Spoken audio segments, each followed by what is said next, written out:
Hello दोस्तों, स्वागत है आपका हमारे इस YouTube चैनल BSCB सॉल्यूशन पे। तो दोस्तों, आज की क्लास में आपके लिए लेके आए बिहार बोर्ड में पूछे गए 2022 के फर्स्ट शिफ्ट के क्वेश्चन नंबर 41 से लेके 60 तक का सटीक विश्लेषण। दोस्तों, मैंने 2 क्लास इसमें दे चुके हैं, जिसमें कि पहला लेक्चर 1 से 20 तक था ऑब्जेक्टिव, दूसरा 21 से लेके 40 तक। आज है दोस्तों 41 से लेके 60 तक। इस क्लास में आपको क्या मिलेगा दोस्तों, तो 41 से लेके 60 ऑब्जेक्टिव का सही आंसर प्लस में उस चारों आंसर के बारे में सटीक विश्लेषण के साथ साथ एक्स्ट्रा फैक्ट भी मिलेगा दोस्तों। तो वीडियो को लास्ट तक देखिएगा। अगर आप ये 10 क्लास भी देख लेते हैं तो आप गारंटी के साथ बिहार बोर्ड के साइंस एग्जाम में पूछे जाने वाले सारे ऑब्जेक्टिव को आप बेहतरीन तरीके से सॉल्व कर पाएंगे, वो भी बिना किसी हिचकिचाहट से। तो दोस्तों, बिना लेट किए आपको क्वेश्चन सीधे लेके चलते हैं और क्वेश्चन को आपको बनाइएगा, इसके बाद हम खुद बताएंगे। तो आपके पास सबसे पहला और प्यारा क्वेश्चन है दोस्तों, नेत्र द्वारा किसी वस्तु में कैसा प्रतिबिंब बनता है। क्वेश्चन बहुत ही मस्त है दोस्तों। कौन सा प्रतिबिंब बनता है दोस्तों? इसका सही आंसर होगा दोस्तों option number D. Option number D है, ऑप्शन है दोस्तों वास्तविक। क्या है दोस्तों? वास्तविक। वास्तविक कॉमा उल्टा, वास्तविक उल्टा तथा छोटा, तथा छोटा, तथा छोटा। दोस्तों, क्वेश्चन यह करा था मेरे भाई कि नेत्र के द्वारा हमारे मानव जो नेत्र है दोस्तों, इसमें कैसा प्रतिबिंब बनता है। इसका सही आंसर होगा दोस्तों ऑप्शन नंबर डी, मतलब वास्तविक बनता है, उल्टा बनता है और छोटा बनता है। तो बात आया दोस्तों मानव नेत्र के बारे में। दोस्तों, किसके बारे में दोस्तों? मानव नेत्र के बारे में। तो पहला क्वेश्चन पूछेगा दोस्तों, मानव नेत्र में कैसा लेंस रहता है। मानव नेत्र में कैसा लेंस रहता है दोस्तों? इसका सही आंसर होगा दोस्तों उत्तल लेंस। ये देखिएगा क्वेश्चन पूछा है 2017-18 का। मानव नेत्र में किस प्रकार का लेंस पाया जाता है? तो उत्तल लेंस। किस प्रकार लेंस पाया जाता है दोस्तों? उत्तल लेंस। फिर क्वेश्चन पूछता है उत्तल लेंस को कौन सा लेंस कहा जाता है दोस्तों? तो याद रखिएगा उत्तल लेंस को हम लोग कहते हैं अभिसारी लेंस। कौन लेंस कहते हैं मेरे भाई? अभिसारी लेंस। अभिसारी लेंस। कौन लेंस कहते हैं दोस्तों? अभिसारी लेंस। कौन सा लेंस कहते हैं? अभिसारी लेंस। अब जब आप किसी मानव में से किसी वस्तु को देखेंगे, जो प्रतिबिंब बनता है दोस्तों आंख पे, वो आंख जैसे किसी वस्तु को आप हमें देख रहे हैं तो ये आपके आंख पे प्रतिबिंब बनता है। तो प्रतिबिंब आंख पे नहीं बनता है दोस्तों, आंख के रेटिना पर बनता है। क्वेश्चन पूछेगा दोस्तों, मानव नेत्र में प्रतिबिंब कहाँ बनता है? प्रतिबिंब कहाँ बनता है? तो प्रतिबिंब कहाँ बनेगा दोस्तों? नेत्र के, कौन सी के? नेत्र के रेटिना पर बनेगा दोनों दोस्तों। कहाँ बनेगा? नेत्र के रेटिना पर। रेटिना पे कैसा प्रतिबिंब बनेगा दोस्तों? कैसा प्रतिबिंब बनेगा? तो वास्तविक, उल्टा तथा छोटा। क्वेश्चन फिर पूछेगा दोस्तों, किसी का देखते होंगे दोस्तों। इतना तो समझ में आया। देखिए, अब आगे आपको चीज सिखाते हैं दोस्तों। आप सुने होंगे या देखते होंगे, बोलता है कि कोई व्यक्ति अपना आंख डोनेट कर दिया, नेत्र में दान दे दिया। तो दोस्तों, नेत्र दान में क्या आंख खोल के दे दिया जाता है? बिल्कुल नहीं दोस्तों। नेत्र दान में क्या दोस्तों? नेत्र दान में, तो नेत्र दान में जो दिए जाने वाला पार्ट है दोस्तों, उसको हम लोग कहते हैं कॉर्निया। उसको हम दोस्तों क्या कहते हैं? कॉर्निया। मानव नेत्र में जो कोई वस्तु का प्रतिबिंब बनता है, उस वस्तु को हटाने के बावजूद भी उस आंख पर 1/16 सेकेंड तक उस वस्तु का प्रतिबिंब बना रहता है दोस्तों। ये हुआ आपका क्वेश्चन नंबर 1 का सटीक और सही विश्लेषण दोस्तों। जल्दी से आप स्क्रीनशॉट लीजिए। अब आपके बाद नेक्स्ट क्वेश्चन पे लेके चलेंगे। ठीक है दोस्तों, चलिए। मैं उम्मीद करता हूं कि दोस्तों ये सारे क्वेश्चन आप समझ लेंगे। आपको क्या करना है, एक पेन और कॉपी लेकर बैठना है, लिखते चलना दोस्तों। अगर 10 क्लास भी कर लेते हैं हमारे साइंस का, आप यकीनन मानिए कि ऑब्जेक्टिव में आने वाले 80 क्वेश्चन में 40 क्वेश्चन जो बनाने पड़ते हैं आपको, वो आराम से बना लीजिएगा दोस्तों। चलिए नेक्स्ट क्वेश्चन पे लेके चलते हैं। क्वेश्चन नंबर 2 बहुत ही प्यारा क्वेश्चन है दोस्तों, आपकी स्क्रीन पे दिख रहा है। क्वेश्चन का है दोस्तों, विद्युत परिपथ में विद्युत धारा को मापने के लिए उपयोग होता है।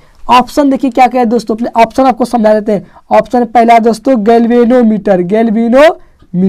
ए नंबर। बी नंबर में दोस्तों क्या है? Volt meter. क्या है दोस्तों? Volt meter. सी नंबर में दोस्तों वोल्टामीटर है, नहीं, वोल्टामीटर। और डी नंबर में दोस्तों है आमीटर। देखिए क्वेश्चन बहुत ही प्यारा है। ऑप्शन समझिएगा, ऑप्शन से चेंज करने पे ही आपका दिमाग भी चेंज हो जाएगा दोस्तों। देखिए क्वेश्चन कराता है कि विद्युत परिपथ में विद्युत धारा को मापने वाले यंत्र के उपयोग क्या किया जाता है। मानव विद्युत धारा को मापने वाले जो उपयोग में लाते हैं दोस्तों, उसका नाम सही आंसर होगा दोस्तों एमीटर। उसका सही दोस्तों क्या होगा आंसर? अमीटर। क्या होगा दोस्तों? अमीटर। लेकिन अब दोस्तों देखिए 3 गो ऑप्शन बचा है, एगो गैल्वेनोमीटर, एगो वोल्ट मीटर, एगो वोल्टामीटर। वोल्टामीटर का मतलब दोस्तों कुछ यहाँ है नहीं, आपके बुक में कहीं भी वोल्टामीटर का जिक्र है भी नहीं। एक जिक्र भी है तो दोस्तों वो वोल्ट मीटर का। तो क्वेश्चन पूछेगा दोस्तों विभवांतर किससे मापा जाता है? क्या मापा जाएगा मेरे भाई? विभवांतर। तो विभवांतर किससे मापा जाएगा दोस्तों? उसको हम लोग क्या कहते हैं? Volt meter. अगर आप पहले क्लास देखे होंगे दोस्तों वहाँ बताए होंगे। समझ रहे दोस्तों विभवांतर किससे मापते हैं? तो उसको वोल्ट मीटर से। अब आया दोस्तों गैल्वेनोमीटर। गैल्वेनोमीटर का काम दोस्तों क्या है? तो गैल्वेनोमीटर का काम, कंफ्यूजन है ना प्यारे बच्चों, किसी भी विद्युत धारा जो बहता है उसको जो मापते हैं उसको मापते हैं अमीटर से। लेकिन किसी परिपथ में सर्किट में विद्युत धारा है या नहीं है, विद्युत धारा का पता लगाने के लिए जो प्रयोग करते हैं दोस्तों उसको कहते हैं गैल्वेनोमीटर। मतलब विद्युत धारा का उपस्थिति, विद्युत धारा की उपस्थिति है या नहीं दोस्तों, इसके पता लगाने के लिए हम गैल्वेनोमीटर का प्रयोग करते हैं दोस्तों। अब हल्का हल्का बात समझ दोस्तों, 2 नंबर में पूछ देता है कि एमीटर और वोल्ट मीटर में अंतर है दोस्तों। तो एमीटर समझ गए, एमीटर विद्युत धारा मापने वाली युक्ति है। तो ये क्या है दोस्तों? वोल्ट मीटर विभवांतर मापने वाली युक्ति है। वोल्ट मीटर को जब भी जोड़ते हैं दोस्तों हम इसको हमेशा श्रेणी क्रम में जोड़ते हैं दोस्तों। कौन क्रम में जोड़ते हैं? श्रेणी क्रम में। पूछेगा दोस्तों कि एमीटर को किस क्रम में जोड़ा जाता है दोस्तों? श्रेणी क्रम में जोड़ा जाता है। और वोल्ट मीटर को कौन क्रम में जोड़ते हैं दोस्तों? वो होता है समांतर क्रम में दोस्तों। क्या होता है? समांतर क्रम में। हल्का हल्का समझ लीजिए, प्रतिरोध को ही जोड़ा जाता है श्रेणी क्रम में दोस्तों, ये समांतर क्रम में।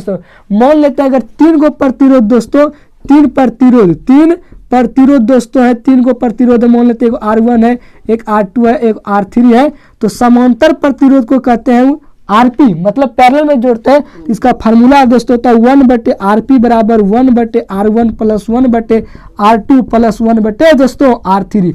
ये हुआ दोस्तों क्या आपका न्यूमेरिकल बनाने के लिए। न्यूमेरिकल पूछ देगा दोस्तों कि 3 गो प्रतिरोध 5 ओम का, 4 ओम का, 2 ओम का समांतर क्रम में जोड़ा जाता है, उसका समतुल्य प्रतिरोध क्या होगा दोस्तों? तब ये फार्मूला लगाइएगा। लेकिन सरणी क्रम में जोड़ा होगा दोस्तों वही 3 प्रतिरोध का, तब इसका फार्मूला अलग हो जाएगा। तब उसको दोस्तों कहते आर मैंने सीरीज में जोड़ रहे हैं, तो रेसिस्टेंस को जोड़ रहे हैं, प्रतिरोध को जोड़ना है, तो उसको कहेंगे RS बराबर, ये दोस्तों सीधा जोड़ दीजिए, वो R1 प्लस R2 प्लस का दोस्तों R3। ये वो आपका सटीक आंसर। जो क्वेश्चन था दोस्तों उस क्वेश्चन का आंसर सिर्फ था मीटर, लेकिन इस क्वेश्चन से आपको इतना सारा जानकारी मिलता है दोस्तों। क्वेश्चन बनाना सही बात नहीं है, क्वेश्चन के पीछे जो फैक्ट है उसको समझना बड़ी चीज़ है। अगर आप 10 क्वेश्चन सीख रहे हैं लेकिन 10 क्वेश्चन के पीछे सारे फैक्ट समझ रहे हैं, तो एग्जाम में आने वाले वो जो अलग क्वेश्चन पूछेंगे वो आप आराम से बना लेंगे बिना कन्फ्यूजन के। चलिए दोस्तों उतारिए फटाक से। ठीक है दोस्तों, नेक्स्ट क्वेश्चन पे लेके चलते हैं।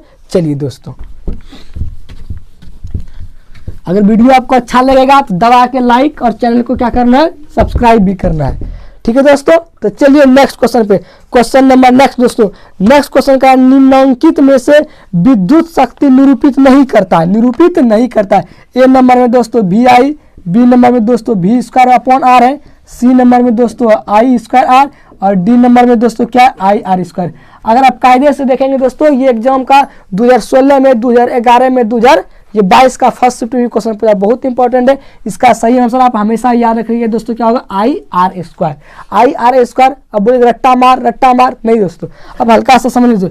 एक सूत्र होता है दोस्तों P बराबर, याद रखिएगा, पावर पूछेगा दोस्तों, P बराबर होता है W/T। P बराबर दोस्तों होता है, P बराबर एक सूत्र होता है दोस्तों P बराबर VI। P बराबर दोस्तों क्या होता है? VI। फिर को सूत्र होगा P बराबर V²/R। फिर दोस्तों फिर क्या होगा? एक सूत्र ये भी बराबर होगा I²R का। इतना सूत्र आप याद रख लीजिएगा, ये सारा P का सूत्र है, बस इतना याद कर लीजिएगा तो आपको कंफ्यूजन कभी नहीं पड़ेगा। निरूपित करता है या नहीं करता उसके सिर्फ एक बात है, क्या? P बराबर W/T, P बराबर VI, P बराबर V²/R और P बराबर I²R, ना कि IR²। क्लियर दोस्तों? चलिए न्यूमेरिकल भी इससे आपका बन जाएगा। क्वेश्चन पूछेगा तो वोल्ट और अगर इलेक्ट्रिक करंट देता है दोस्तों उसके पावर निकालने के लिए कहेगा आपको ये सूत्र लगाना है। अगर उसका वोल्टेज दे दिया, रेसिस्टेंस दे रहा है तो पावर निकालने के लिए ये सूत्र लगाइएगा। ये अगर रेसिस्टेंस दे रहा है और इलेक्ट्रिक करंट दे रहा है तो ये सूत्र लगाइएगा दोस्तों। ठीक है, चलिए तो न्यूमेरिकल का बात रहा मेरे भाई। चलिए नेक्स्ट क्वेश्चन पे लेके चलते हैं। नेक्स्ट क्वेश्चन का है दोस्तों कि निम्नलिखित में से किसी वस्तु का वास्तविक प्रतिबिंब कौन बना सकता है? कौन प्रतिबिंब दोस्तों? वास्तविक प्रतिबिंब। ऑप्शन देखिए, ऑप्शन दोस्तों कांच का पट्टिका नहीं दोस्तों, पट्टिका, कांच का पट्टिका। बी नंबर में दोस्तों उत्तल लेंस। कौन लेंस है मेरे भाई? उत्तल लेंस। सी नंबर में दोस्तों अवतल लेंस, अवतल लेंस। और डी नंबर में दोस्तों नन में होता है कोई नहीं। क्वेश्चन बहुत ही प्यारा मस्त क्वेश्चन दोस्तों कर है कि किसी भी निम्नलिखित में से किसी वस्तु को वास्तविक प्रतिबिंब कौन बना सकता है। किसी भी दोस्तों वस्तु का वास्तविक प्रतिबिंब जो बना सकता है उसका सही आंसर होगा दोस्तों उत्तल लेंस। कौन लेंस होगा दोस्तों? उत्तल लेंस। ये जो किसी वस्तु का वास्तविक प्रतिबिंब बना सकता है दोस्तों, ये कोई जरूरी नहीं है कि हमेशा वास्तविक प्रतिबिंब ही बना सकता है, ये काल्पनिक प्रतिबिंब भी बना सकता है। लेकिन क्वेश्चन पूछता है एग्जाम में कि उत्तल लेंस में वस्तु को कहाँ रखने पर काल्पनिक प्रतिबिंब बनता है दोस्तों। तो याद रखिएगा इसका आंसर समझिएगा उत्तल लेंस। लेकिन काल्पनिक प्रतिबिंब बनने के लिए दोस्तों अगर वस्तु को हम लेंस और किसके बीच दोस्तों, फोकस के बीच में रखेंगे दोस्तों, तो ये प्रतिबिंब जो बनाएगा दोस्तों काल्पनिक प्रतिबिंब बनाएगा। लेकिन दोस्तों अवतल लेंस जो है दोस्तों, अवतल लेंस हमेशा हमेशा हमेशा वस्तु का कौन प्रतिबिंब बनाएगा? काल्पनिक प्रतिबिंब ही बनाएगा दोस्तों, काल्पनिक प्रतिबिंब ही बनाएगा, प्रतिबिंब बनाएगा। कौन प्रतिबिंब बनाएगा दोस्तों? काल्पनिक प्रतिबिंब। उत्तल लेंस वस्तु का काल्पनिक भी प्रतिबिंब बना सकता है दोस्तों और वास्तविक भी प्रतिबिंब बना सकता है। काल्पनिक प्रतिबिंब सिर्फ एक स्थिति बना सकता है, वो स्थिति दोस्तों जब वस्तु को लेंस और उसके हम फोकस के बीच में रखेंगे तब। और अवतल लेंस को दोस्तों काल्पनिक प्रतिबिंब हमेशा बनाएगा दोस्तों। क्लियर? अब आ जाता है दोस्तों किस बारे में? अवतल लेंस के बारे में। तो याद रखिएगा अगर किसी व्यक्ति को दूरदृष्टि दोष हुआ है, कौन दृष्टि दोष? दूरदृष्टि। दिख रहा है ऊपर वाला चीज? दूरदृष्टि दोष नहीं दिख रहा है? अगर किसी व्यक्ति को दूरदृष्टि दोष हो गया है दोस्तों तो उसके नेत्र में जो लेंस लगाएंगे ठीक करने के लिए वो अवतल लेंस होगा दोस्तों। अगर किसी वस्तु को निकट दृष्टि दोष हुआ है, कौन दोस्त? सॉरी, हाँ यस दोस्तों गड़बड़ा गया नहीं। देखिए कंफ्यूज नहीं होना, तो अब ट्रिक भी बता रहे। देखिए दोस्तों इसमें दो को दोष होगा दोस्तों, एक होगा निकट वाला क्या और एक दोस्तों होगा कौन वाला? दूर वाला। समझ लीजिए। देखिए जिस व्यक्ति को निकट दृष्टि दोष है मतलब 3 अक्षर है, इलाज जब करेंगे दोस्तों 1 अक्षर बढ़ा के करेंगे, मतलब 4 अक्षर से करेंगे, तो 4 अक्षर वाले लेंस का नाम क्या होगा दोस्तों? अवतल लेंस। समझ रहे हैं? अवतल लेंस मतलब दोस्तों दूरदृष्टि दोष, इसमें 2 अक्षर इसका इलाज करेंगे, 1 अक्षर बढ़ा के करेंगे, मतलब 3 अक्षर वाला करेंगे दोस्तों। इसका मतलब क्या आ गया दोस्तों? उत्तल लेंस। 3 अक्षर है ना, गिन लीजिए उत्तल लेंस। क्लियर? इतना बात आपको याद है। चलिए उतारिए मेरे भाई।